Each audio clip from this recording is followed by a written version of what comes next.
Նայրա Բալարյան, Արմիֆով Վիթոր, հարցես ուղղում մեր երկու բանակցներին, 20 թվականի օգոստոսի 8-ին Վաշինգտոնում կնքվեց հայտնի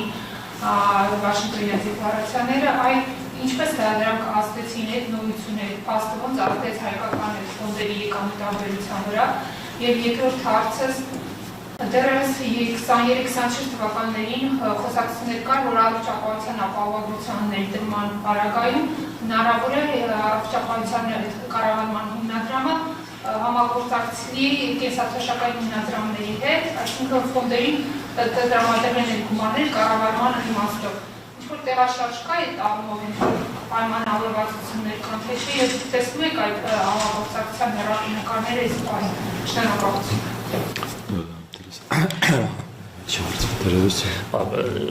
Ինչ վերաբերում է առաջի հարցին, օգոստոսի 8-ի հռչակագրին, ընդհանուր ինչպես անդրադարձել մեր պարտատոմսերի վրա, եթե տեսնենք մեր եկամտաբերության կորի տեղաշարժը 25 թվականին, օգոստոսի 8-ից հետո էական անկում ունենք, սա պայմանավորվում է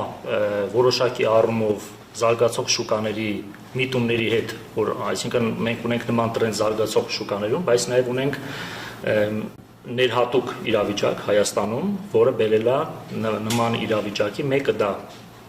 որ ներքին գործոններով է պայմանավորված ավելցուկային իրացվելիությունն է, եւ երկրորդը այն դրական ֆոնը, որ ձևավորվել է համատեղ հռչակագրի ստորագրումը, դրան գումարելով փոխարժեքի համեմատաբար կայունությունը եւ կենտրոնական բանկի բարձր կարողությունը գնաճը խարսխելու առումով, գնաճի սպասումները խարսխելու առումով բերել է նրան, որ մեծ հետաքրքրություն է առաջացել եւ պահանջարկ արտասահմանյան ներդրողների մոտ դեպի մեր հայաստանյան պետական պարտատոմսեր։ Այնինքն այս փոփոխության արդյունքում է նաեւ, այնինքն այդ հետաքրքրության մեծացման արդյունքում է նաեւ, որ պետական պարտատոմսերը 25 թվականին գրանցել են 15-ից ավել տոկոս եկամտաբերության աճ։ Եվ առողջապահության մասով հարցը։ Առողջապահության մասով հարցին եթե անդրադառնանք, այո, մենք նախկինում քննարկել ենք պատկան մարմինների հետ հնարավոր համագործակցության սահմանները, հնարավորությունները, մենք մեր պատրաստակամությունը ամոնդիակբան հայտնել է, որ ցանկացած դեպքում ամոնդիակբան պատրաստ է, եթե ֆոնդերի կառավարման առումով անհրաժեշտություն լինի օժանդակելու, այս պահին որևէ թարմացում չունենք այդ առումով, եւս մեկ անգամ կարող ենք հաստատել, որ հանձն ենք առնում օգնել, օժանդակել ֆոնդերի կառավարման ոլորտում, եթե դրա անհրաժեշտությունը